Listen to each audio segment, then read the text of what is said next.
And so when we would go to New York and like actually get in ciphers and dance. You're saying we, like you and your siblings? Me and my siblings, me and my dance crew. Okay. This is before, again, before comedy. What's the name of your dance crew? We would know Twin Flex. And what was your name? Flex. Okay. Because I'm the skinny, flexible nigga. Okay. And there's 2 twins that was my partners. Okay.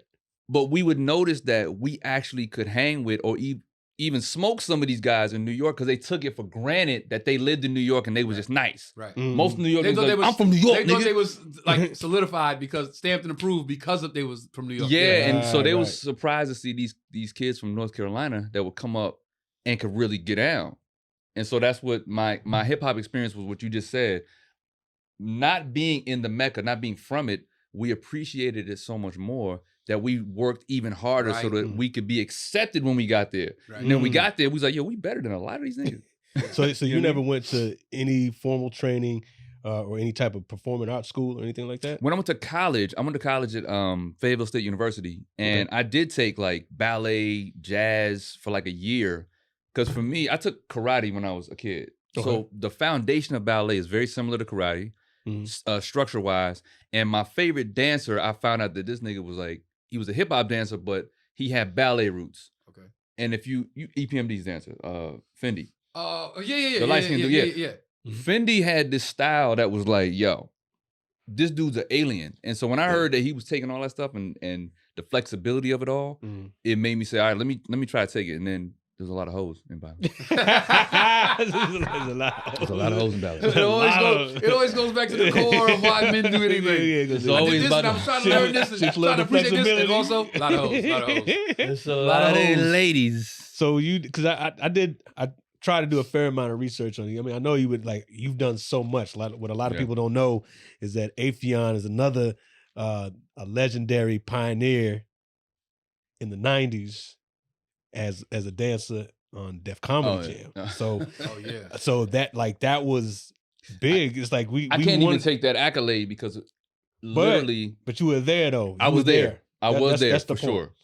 And that was Bob Sumner. So shout out Bob Sumner. Shout out to Bob Sumner. Wait, before you go to the story, shout out our sponsor as well, Captain Kirk's Jamaican Rum Punch.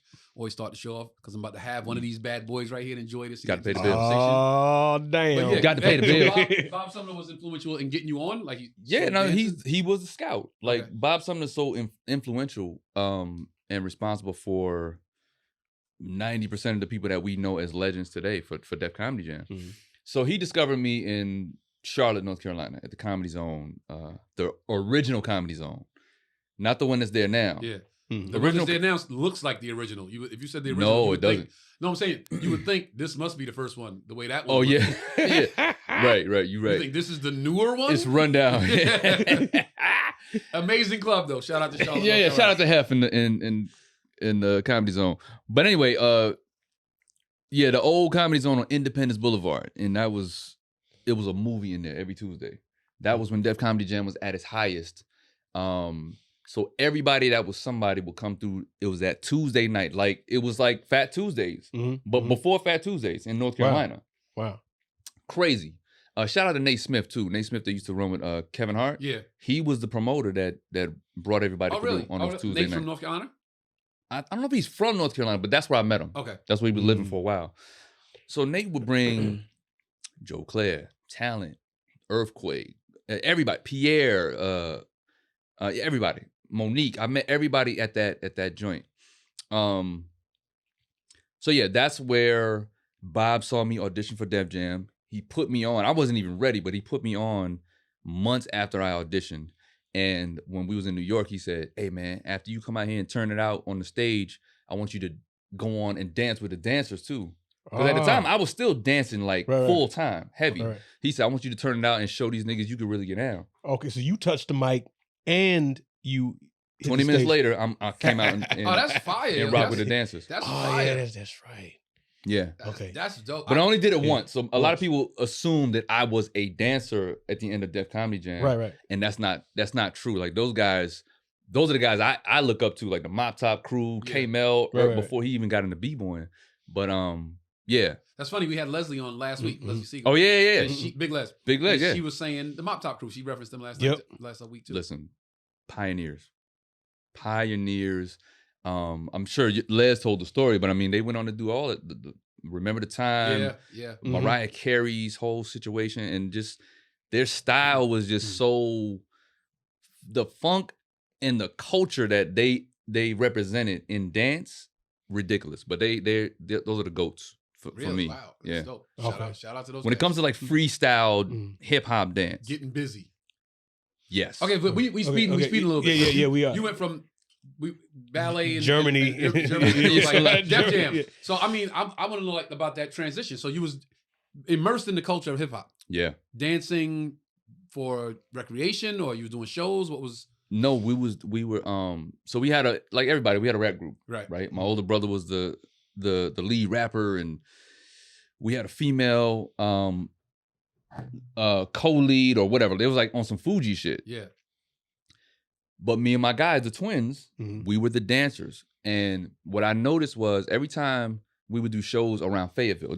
We're now in Fayetteville, North Carolina, right? This is after Germany. Fayetteville, North Carolina. I'm in high school, almost about to go to college. We're now the go-to local group. And this is before J. Cole and any of it. Like we are the local group that they go to open up all the big shows. So whoever comes to town, y'all open. Whoever comes to town. Dope. We're talking X-Clan, Queen Latifah, Naughty by Nature, EPMD, K-Solo, Redman. We're talking about everybody who was somebody. We was the people that they would go to. We was the group. And so, but what I noticed was, and me and my older brother, we always had tension. You know how it is having brothers, right? Yo. We always had tension. Say no more. Nigga, the tension was him believing that they was coming to see him and he was the star of the group. And I was like, you the leader. I give you that respect. But if you notice the trend, every time they start screaming is when we're dancing. So what does that tell you, nigga? They came to see us. And we got into this big argument.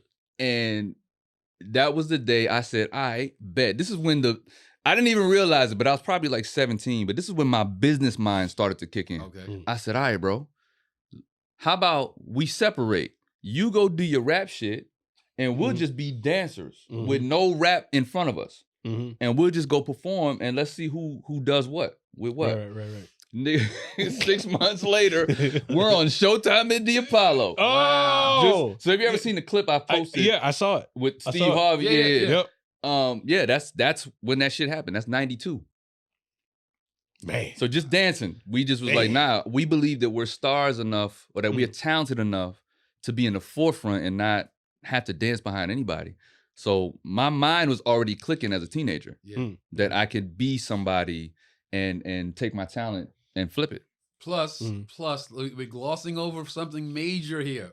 We're glossing over something, an astronomical key for everybody watching. Sometimes in life, there is no greater motivation than proving a motherfucker wrong. Yeah.